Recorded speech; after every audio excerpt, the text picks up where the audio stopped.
So I just posted a short video, one of the YouTube shorts, that my cucumber plants are dying. They're supposed to last for 70 days. These ones lasted 5 months, but they're done. So now it's time to get some new ones started. So my previous videos, I was using these 2-inch net cups that I showed you, but the cucumber root system gets too big for these small net cups.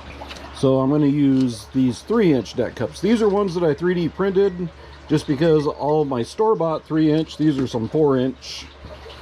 All my 3-inch store-bought were being used, and I didn't want to take time to wait for shipping, so I 3D printed some of these guys up.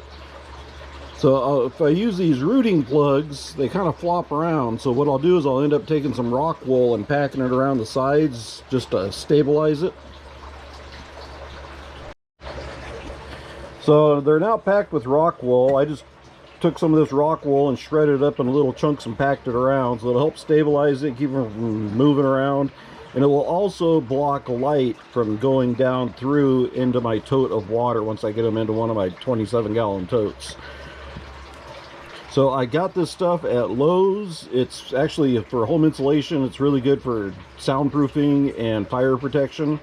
But the stuff that I got at Lowe's has no other chemicals added into it. It's basically rock, like cotton candy. It's rock wool. They spin molten metal up to create this kind of a cotton type stuff.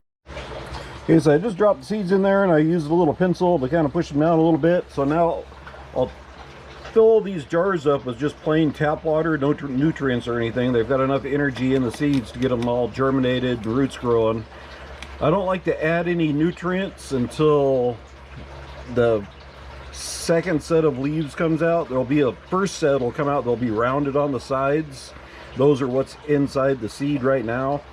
And then once it starts growing, it'll generate some actual cucumber looking leaves, and then I'll start adding nutrients to it.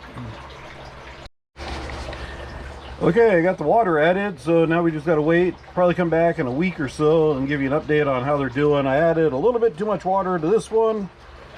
You can see it's floating in there, but the water level will go down as it evaporates and as the plant uses some water. Now I mentioned in another video that you don't want to fill all the way up or the plants will drown. That's not a concern at this point because they have no roots. There's no nutrient roots, there's no oxygen roots. I just need to make sure that these stay moist and wet for the seeds to germinate.